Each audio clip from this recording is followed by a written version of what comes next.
Studying to improve my Indonesian. Why it's so hard? Kenapa susah banget mau belajar bahasa Indonesia katanya? Pernahkah kalian menyadari sesuatu yang unik dalam cara orang Indonesia berbicara sehari-hari? Indonesian language is Seringkali so hard. kita berbicara tanpa menyebutkan siapa pelakunya. Anehnya, semua orang tetap mengerti maksudnya.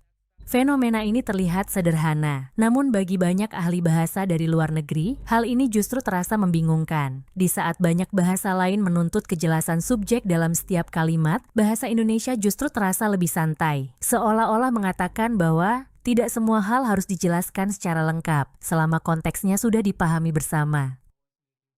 Bagi penutur bahasa Inggris, konsep ini terasa cukup aneh. Dalam bahasa Inggris, hampir setiap kalimat wajib memiliki subjek yang jelas. Tanpa itu, kalimat dianggap tidak lengkap, bahkan bisa dianggap salah. Namun di Indonesia, orang bisa dengan santai berkata, "Sudah makan," atau "pergi dulu," atau "tidak apa-apa," tanpa menyebut siapa yang melakukan tindakan tersebut. Dan percakapan tetap berjalan lancar, tidak ada kebingungan. Tell them to selamat aku. Dia looking for selamat, guys. I've been trying really hard. Can someone say good job? Can someone selamat aku? Inilah momen yang sering membuat pelajar Selamat asing aku. terkejut. Saat mereka mulai belajar bahasa Indonesia, mereka menemukan banyak kalimat yang terasa tidak lengkap. Lalu muncul pertanyaan, siapa yang makan? Siapa yang pergi? Siapa yang baik-baik saja? Yang menarik, bagi penutur asli, pertanyaan seperti itu hampir tidak pernah muncul, karena jawabannya tidak berada di dalam kalimat, melainkan di luar kalimat itu sendiri. Baik. Wow, you speaking. Apa pekerjaanmu? Oh, saya diplomat. Saya diplomat. Ini istri saya. Tinggal di mana? Oh, tinggal di Landestrasse. Seorang ahli bahasa dari Wah, Amerika diplomat pernah Indonesia. menggambarkan pengalaman ini dengan cara yang unik. Ia merasa seperti pelaku dalam kalimat menghilang begitu saja, bukan karena lupa disebutkan, tapi memang tidak diperlukan. Informasi tentang siapa tidak selalu disampaikan lewat kata-kata. Ia tersebar dalam situasi, hubungan antar orang, nada suara, dan konteks percakapan. It's not Meng, it's Meng. Yeah, Meng. Meng. And I noticed that when like a lot of foreigners try to speak or learn Indonesian, that's like one of the most common mistakes that you make. Meng gong gong. It's an So the E always kind of makes the Not always though. It depends on what word you use it. I mean, It's the same for English. Like There I you can't, go. I can't complain. I can't complain. You can't. You have the least right to do Yeah, I that. was gonna You're say. right. Fenomena ini juga diamati oleh peneliti dari Eropa. Seorang pengajar bahasa dari Prancis menjelaskan bahwa penghilangan subjek dalam bahasa Indonesia bukanlah kesalahan. Justru, itu adalah bagian dari sistemnya. Bagi orang yang terbiasa dengan struktur bahasa yang kaku, hal ini terasa tidak biasa, bahkan sulit dipahami. Kebingungan ini semakin terasa ketika mereka menyadari satu hal lagi. Dalam bahasa Indonesia, kata kerja tidak berubah. Tidak ada perbedaan antara saya pergi, kamu pergi, atau mereka pergi. Semuanya menggunakan bentuk yang sama, yaitu kata pergi. Tanpa perubahan kata kerja dan tanpa subjek yang jelas, bahasa Indonesia bagi sebagian orang terasa seperti teka-teki. Namun justru disitulah kuncinya. Bahasa Indonesia tumbuh dalam budaya yang sangat mengandalkan konteks. Apa itu budaya konteks? Menurut seorang antropolog bernama Edward T. Hall, budaya konteks adalah budaya yang memahami makna bukan hanya dari kata-kata, tetapi juga dari situasi, ekspresi, dan hubungan sosial. Contohnya sederhana, seorang ibu di dapur berkata, makan, atau mandi. Kalimat itu bisa berarti banyak hal. Ajakan untuk makan atau mandi, pemberitahuan bahwa makanan sudah siap atau perintah mandi, atau bahkan pengingat bahwa sudah waktunya makan atau mandi. Tidak ada subjek, tidak ada penjelasan panjang, tapi Mending semua gitu. anggota keluarga langsung mengerti.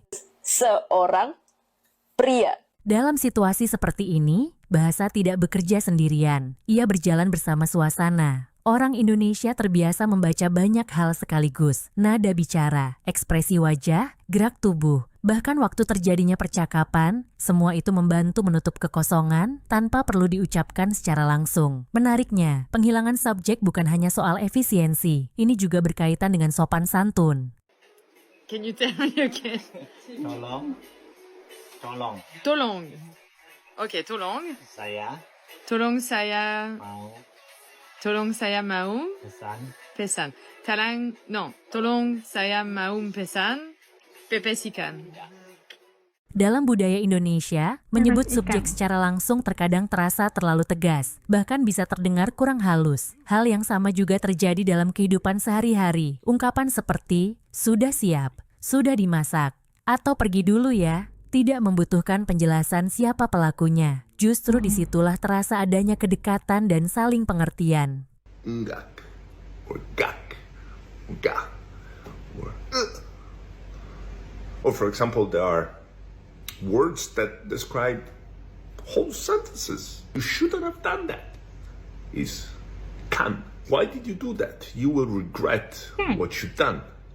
Menggunakan. Can. What? Luckily, on lister.co.id, you can learn the real Bahasa Indonesia, which still makes no sense, but you can learn it. Secara struktur, bahasa Indonesia juga lebih menekankan pada topik yang diletakkan di depan bukan pelaku, melainkan hal yang sedang dibicarakan. Misalnya, paketnya sudah sampai, atau hujan deras. Fokusnya bukan pada siapa yang melakukan, tetapi pada apa yang sedang terjadi.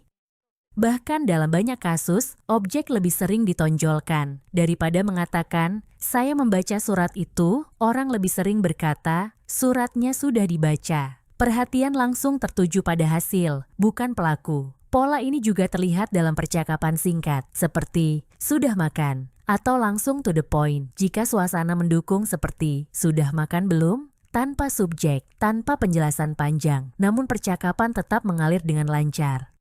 Menariknya lagi, dalam dunia sastra dan lagu, penghilangan subjek justru menjadi kekuatan. Banyak puisi dan lirik lagu yang tidak menyebut aku atau kamu, sehingga maknanya terasa lebih luas dan lebih universal. Pendengar bisa memasukkan dirinya sendiri ke dalam cerita tersebut. Jika dibandingkan dengan bahasa lain, keunikan ini semakin terlihat. Dalam bahasa Inggris, bahkan untuk fenomena alam pun dibutuhkan subjek, seperti it is raining. Sementara dalam bahasa Indonesia, cukup satu kata, hujan. Maknanya sudah lengkap.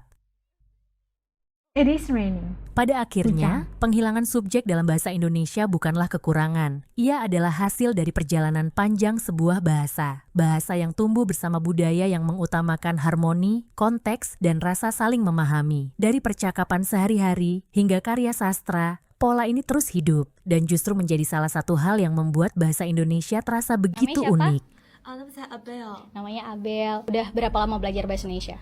Sudah 2 tahun. 2 tahun. Ada kata-kata dalam bahasa Indonesia yang kamu sukain nggak? Ada. Apa? Cinta.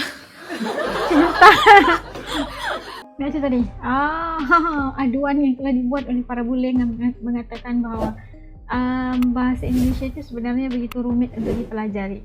Gitu, karena ada perbedaan antara bahasa Indonesia dan juga bahasa yang mereka sering gunakan seperti bahasa Inggris gitu kan, English. Dan karena apa? Karena kalau kita lihat kebanyakan kalau bahasa bual ataupun bahasa cakap itu biasanya sering berbicara tidak menyebutkan apa subjeknya kan, subjeknya itu siapa apa kan. Tapi kita itu paham aja maksudnya yang coba disampaikan oleh siapapun itu kan, paham maksudnya. Tapi kalau orang yang bule yang sedang mau belajar bahasa Indonesia, mereka itu kayak bengong-bengong gitu kan, karena tidak ada dalam sintaksis bahasa itu, mereka itu tidak mereka menyatakan bahwa tidak mengikut hukum sintaksis ayat bahasanya itu. Tidak ada konteks atau kalimat-kalimat yang terkhusus untuk melengkapkan sebuah ayat gitu kan. Bahasa Indonesia itu terus direct aja, membingungkan bagi mereka itu. Banyak orang asing, ada macam Inggris tadi diberikan contoh, it is raining, sedang hujan gitu kan. Kalau kita itu udah cukup sekadar hujan, nah kita tahu itu sedang hujan. Itu yang kadang-kadang membuatkan mereka itu bingung pada awalnya, dan justru itu kalau mereka itu lagi belajar bahasa Indonesia dan sering aja menggunakan komunikasi dalam bahasa Indonesia bersama dengan orang Indonesia, lama-kelamaan mereka tuh bisa tahu sadar bahwa bahasa Indonesia itu sebenarnya mudah aja. Kalau benar tahu konteksnya, benar tahu cara aplikasinya itu oleh bahasa-bahasa percakapan orang Indonesia, itu mudah aja caranya. Kalau mau belajar secara sintaksis bahasa, kena ada itu agak sulit sebenarnya. Uniknya bahasa Indonesia itu yang jarang kadang-kadang kita sadari, itulah mulai cara bicara kita dan juga cara berkolaborasi antara komunikasi dan juga budaya itu sendiri. Itu yang kadang-kadang membuatkan kelihatan kompleks bagi orang pemula atau pemula yang sedang mau belajar bahasa Indonesia. Padahal mudah aja kan. Padahal gampang aja gitu. Oke, kalau menurut teman-teman guys kayak gimana? Harus apa enggak diajarkan bahasa linguistiknya? Bahasa itu harus belajar mengikut sintaksisnya atau ngomong aja cara orang Indonesia gitu kan. Tidak perlu terlalu perfect grammar dan sebagainya. Sebab Indonesia itu bahasanya simple, sederhana tapi mudah dipahami dan maksudnya itu sampai terus. Setuju atau enggak sama pendapat As? Tulis komen di bawah.